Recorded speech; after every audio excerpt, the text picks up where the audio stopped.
"How could you be so selfish?" My father shouted, his face wreathing as he paced across the living room of their vacation home in Bear Lake. "Your sister needs that money for her new business venture. You have more than enough." I stood there, stunned into silence. My hand, still clutching the real estate tax notice I'd just been ambushed with what was supposed to be a casual family gathering, had turned into an interrogation about why I wasn't pulling my weight anymore. My name is Samantha Reed, and at 33 I've built a successful career as a self-taught day trader. I wasn't born into money. Everything I have, I've earned through countless sleepless nights studying market patterns and making calculated risks for the past 5 years. I'd been quietly paying the property taxes on my parents' lake house, covering my younger sister Chloe's car payments and funding family vacations. Without complaint, it was my way of giving back to the family that raised me. Or so I thought. "Dad, I've been paying for everything for years." I finally managed my voice steadier than I felt the property taxes, Chloe's business trips, Mom's medical bills. That insurance didn't cover. I've never asked for anything in return, but I can't keep doing this forever. My mother sat silently on the couch, her eyes fixed on her hands folded in her lap. She wouldn't look at me, and that hurt more than my father's shouting. "We gave you everything." Growing up, Dad continued ignoring my words entirely. "And now that we need you, you're abandoning us while your sister's trying to make something of herself." That's when I noticed the envelope on the coffee table, partially hidden under a magazine. The corner of an official-looking document peeked out, and I could make out the words "Trust Fund" and "Chloe Walsh" in bold lettering. My stomach dropped. I reached for the envelope before my father could stop me. "Louise, that's private," he snapped, but it was too late. I was already scanning the document, my hands trembling as the truth revealed itself in cold legal language. My father had created a substantial trust fund for Chloe. Only Chloe, the same father who had told me for years that there wasn't enough money to help with my college tuition, forcing me to work multiple jobs while studying, the same father who now expected me to bankroll their luxury lifestyle while secretly setting my sister up for life. "When were you going to tell me about this?"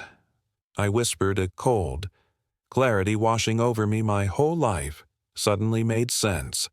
The favoritism, the different expectations, the constant demands disguised as family obligation. I knew then that everything was about to change. My father snatched the trust fund document from my hands, but the damage was done. The numbers were seared into my memory. $350,000. Set aside for Chloe with additional provisions for future contributions. All while I'd been told repeatedly that family finances were tight. "You weren't supposed to see that," he muttered, folding the paper and stuffing it back into the envelope. Clearly, I replied, my voice hollow. "I guess that explains why you never helped with my student loans growing up. The pattern had always been there. Chloe got dance lessons while I was told to focus on academics. She received a car for her 16th birthday. I took the bus until I saved enough for my after-school job to buy a used Honda. When college came around, Chloe went to a private university with family support, while I pieced together scholarships and worked 30 hours a week at a local coffee shop. I'd always chalked it up to changing financial circumstances or different parenting approaches.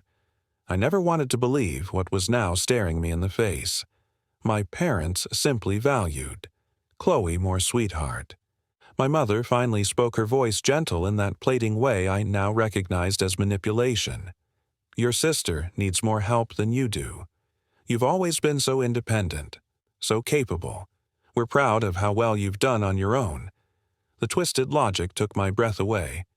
I was punished for my success, while Chloe was rewarded for her dependence. All those times I asked for help, I said slowly, memories flooding back when I was working 2 jobs during college and barely sleeping when my car broke down, and I couldn't afford repairs when I needed a security deposit for my first apartment. You said you couldn't help, but the money was there. It was just earmarked for Chloe. Dad shifted uncomfortably. "Investment decisions aren't that simple, Louise. We had to think about the future, just not my future," I replied. I thought about all the payments I'd made on their behalf over the years, The property taxes on this lake house alone were $8,700. Annually, I'd covered them for 5 years straight, plus countless other expenses. I'd even paid $122,000 for roof repairs last summer without complaint, all while they were secretly building a nest egg for my sister.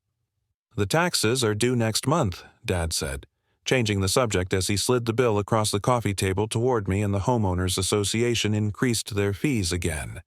I stared at him, incredulous after what I just discovered he still expected me to pay. The audacity was breathtaking. Something inside me shifted, then a fundamental recalibration. I'd been played for a fool, but that ended today. "I'll take care of it," I said quietly, picking up the bill. My father visibly relaxed, missing the resolve in my eyes. The drive back to my downtown Salt Lake City apartment was a blur. Snow-capped mountains that usually brought me peace seemed to loom accusingly against the darkening sky. I'd been such a fool once home. I ignored my ringing phone, undoubtedly my father making sure I wouldn't renege on the property tax bill, and pulled out my laptop with trembling fingers. I opened a folder I'd meticulously maintained for years, but never thought I'd need to use financial contributions family. The spreadsheet that appeared represented thousands of dollars I'd poured into my family's needs. 5 years of property tax payments, $43,500. Chloe's car payments I'd taken over when she claimed. She couldn't afford them, 1168 Wassers, the new roof on the lake house, $12,000 medical expenses for my mother's knee surgery, not covered by insurance, $8,200 family vacations I'd funded under the guise of gifts, $22,400. The total made me physically ill, $3,830 over 5 years, all while my parents secretly funneled money into a trust fund for my sister. I scrolled through the digital copies of checks, transfer receipts, and text messages, thanking me for my generosity. Each one now felt like evidence of my own naivety. My phone pinged with a text from Chloe. "Dad says you're being difficult about the taxes. Don't be selfish." Louise, I laughed bitterly. Of course she would take their side. Why wouldn't she? She had been the beneficiary of their favoritism her entire life. Another text from my father. "We're counting on you for those taxes. Don't let us down." No thank you. No acknowledgement of what I'd already contributed. Just the expectation that I would continue to finance their lifestyle while they built my sister's future. The next morning, I called in sick to my home office and drove to see Joseph Klein, the financial advisor, who had helped me build my investment portfolio after I started making serious money. 3 years ago, this is quite a list, Joseph said, reviewing my spreadsheet of family contributions. His eyes widened at the total, "And you've never asked for repayment." "They're family," I said simply. I wanted to help. Joseph removed his glasses and fixed me with a serious look. "Louise, your generosity is admirable, but this is unsustainable. You're hindering your own financial future while enabling dependence. This isn't healthy for any of you." "I know that." "Now," I said quietly, "I just discovered they've created a substantial trust fund for my sister while letting me shoulder all these expenses." Joseph's expression darkened. "That changes things for the next 2 hours. We developed a plan. I would need documentation, notarized statements of all my contributions, formal receipts, a complete accounting of everything I'd given." Joseph recommended his colleague, a forensic accountant named Victor Hernandez, who specialized in financial disputes. "Are you sure you want to go down this road?" Joseph asked as our meeting concluded. "Family conflicts over money can get ugly fast." I thought about the trust fund document, about years of being told there wasn't enough to help me. While Chloe received everything about the property tax bill my father had pushed across the table with the casual expectation that I would handle it. I'm sure I said my voice stronger than it had been in days. It's time they understood exactly what I've been contributing all these years, and what happens when that contribution stops. As I left Joseph's office, I felt something I hadn't experienced in years when it came to my family power. 1 week after discovering the trust fund I sat in, Victor Hernandez's office, surrounded by stacks of papers. The forensic accountant had been methodically organizing my financial contributions to the Walsh family over the past 5 years. Your documentation is impressively thorough. Victor noted, sorting through bank statements and receipts, most people don't keep records. This detailed my day trading background had instilled good record-keeping habits. Every transaction, every transfer, every expense, all meticulously tracked and categorized. So, what's the total damage? I asked, steeling myself for the answer. Victor slid a document across his desk.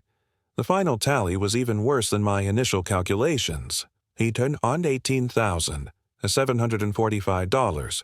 The additional $14,915 comes from interest you've lost by diverting these funds from your own investments. He explained, based on your portfolio's performance over this period. That's a conservative estimate. I nodded, feeling a strange mix of vindication and grief. The numbers made the betrayal concrete, undeniable. What? Now I asked, that depends on what you want. Victor replied, if you're seeking legal restitution, we could build a case, though.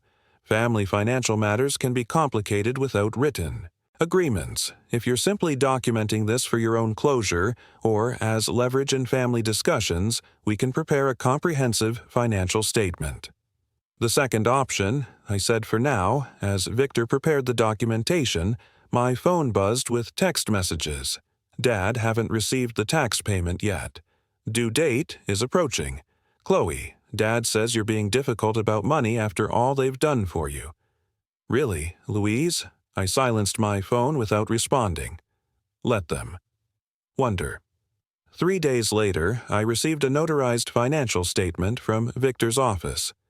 The document detailed every cent I'd contributed to my family over the past 5 years, categorized by recipient purpose and date. It included a calculation of lost investment opportunity and a statement from Joseph Klein verifying the legitimacy of the analysis. That same evening, I received a call from my mother, Louise. Your father is concerned about the property tax payment. She began, her voice carefully modulated to hide any tension. The due date is next week. I know when it's due. Mom, well, will you be handling it? You've always been so reliable about these things. The casual assumption in her voice ignited something in me. 5 years of payments without a single thank you. 5 years of giving while they secretly built my sister's nest egg. Not this time, I said quietly, a long pause. What do you mean? I'm not paying the property taxes anymore, or any other family expenses, but we're counting on you. The money is already allocated elsewhere. Her voice had a frantic edge now to Chloe's trust fund. You mean? The words hung in the air between us. Another long silence. Your father told me you saw that, Louise. You have to understand. I understand perfectly, Mom. I understand that I've contributed nearly $120,000 to this family over the past 5 years, while you and Dad have been telling me there wasn't enough money to help with my education or housing. I understand that I've been financing your lifestyle while you've been securing Chloe's future. That's not fair. She protested weakly. No, it's not. I agreed, and I'm done with it. I ended the call and turned my phone off completely, knowing the real storm was yet to come. My father wouldn't take this lying down. He'd always seen my financial support as an obligation, not generosity. The next morning, I opened my laptop and made 3 significant changes. First, I canceled the auto-out attic payment for Chloe's car. Second, I removed myself as an authorized payer on all family accounts. Third, I transferred $120,000 from my brokerage account to a new separate investment fund labeled My Future. For the first time in years, I felt unburdened. The weight of constant family financial expectations lifted from my shoulders. The fallout was swift and explosive by noon. My phone was bombarded with messages. I finally turned it back on dur during my lunch break, watching notifications flood my screen with a strange detachment. Chloe called 7 times before sending a series of increasingly frantic texts. What the hell? Louise, the bank says. My car payment was declined. Are you trying to ruin my credit score? I have plans this weekend. Dad is furious. Fix this now. My father's messages were more direct. Call me immediately. This is unacceptable. Behavior. You can't just abandon your responsibilities to this family. I ignored them all and focused on my trading day. The markets were volatile, requiring my full attention. Only after closing my positions did I listen to the single voicemail my mother had left Louise. "Please." Her voice trembled. "Your father is beside himself." The property tax notice came with a late fee warning. "Chloe can't make her car payment. She'll lose her vehicle. We don't understand why you're doing this. Whatever's upset you, we can talk about it.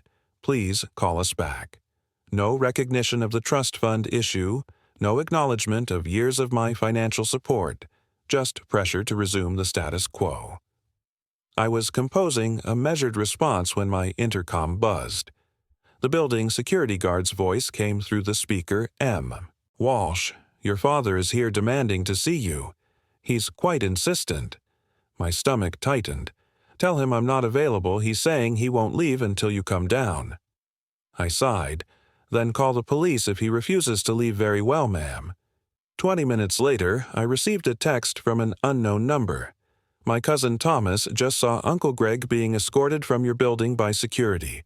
What's going on? Are you okay?" I hadn't spoken to Thomas in months. I texted back, "I'm fine. Family, financial disagreement."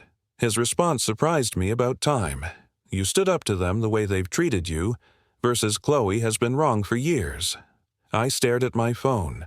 I'd always assumed no one else in the family noticed the disparity. The validation from Thomas was unexpected, and deeply affirming. My doorbell rang at 7:00 p.m. I checked the peephole to see Chloe standing there, arms crossed, foot tapping impatiently. I opened the door, but BL locked the entrance. "What do you want?" "What do I want?" she repeated incredulously.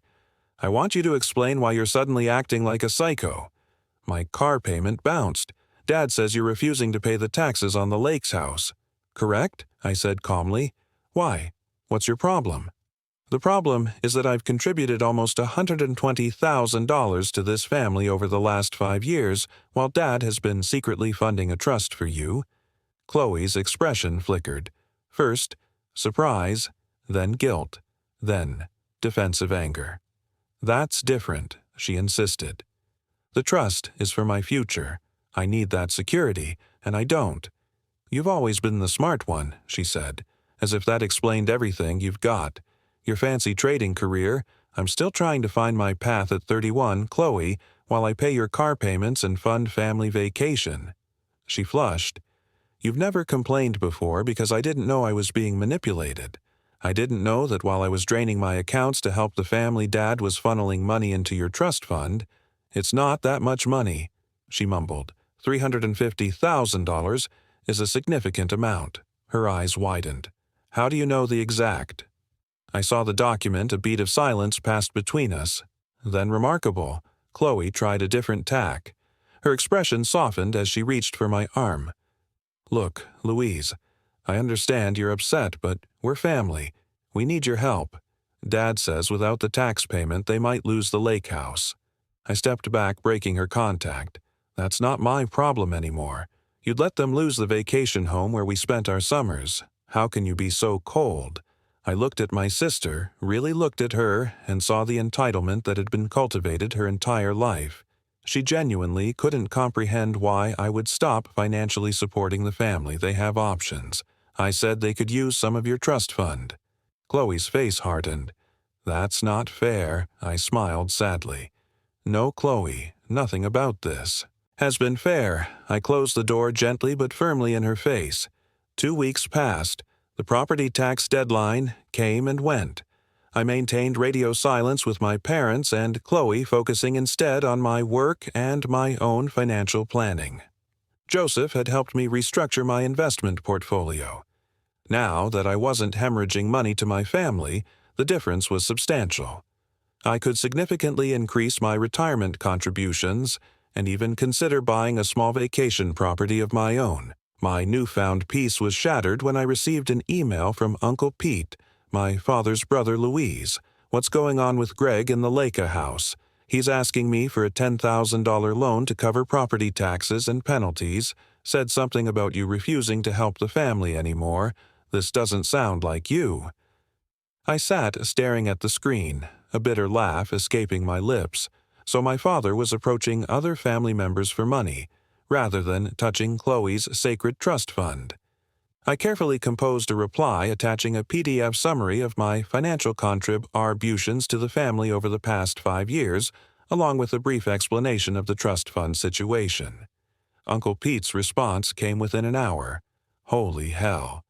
Louise, I had no idea. No one did. Greg's been telling everyone how he's struggling to help both his daughters equally. This changes things. The next day, my cousin Thomas called Louise. There's something you should know, he said, his voice urged. There's a family meeting happening at your parents' house this weekend.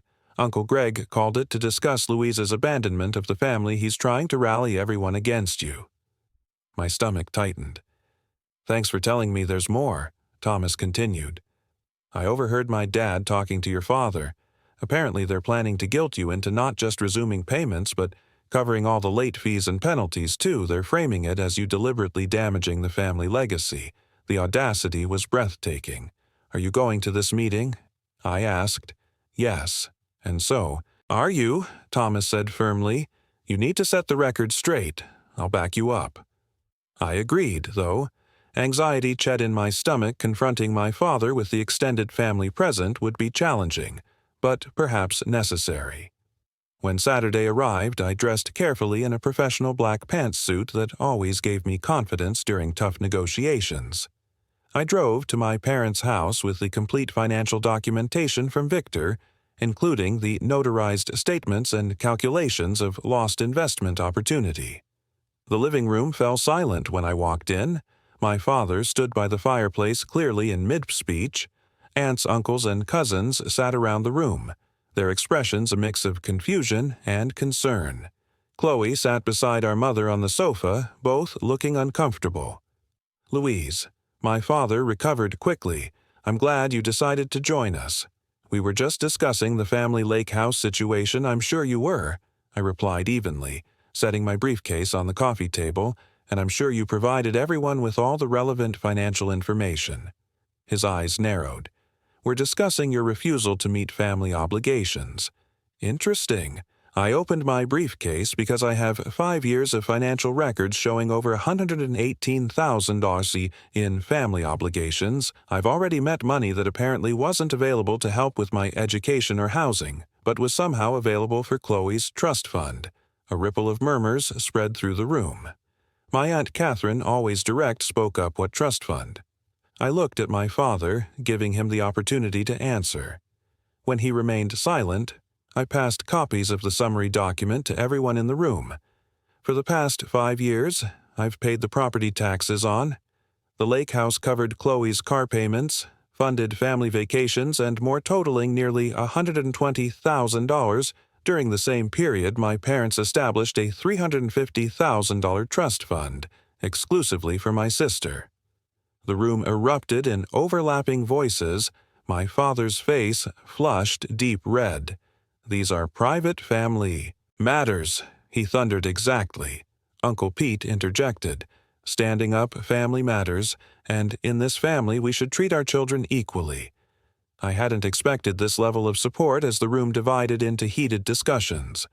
My father's gaze locked with mine in his eyes. I saw something I'd never witnessed before. Fear, the fear of exposure of his carefully constructed narrative, crumbling. And behind that fear, something even more unexpected. Respect. The family meeting ended with my father storming out and my mother tearfully following him. Chloe sat frozen on the couch, avoiding eye contact with everyone. The rest of the family lingered, processing the revelations.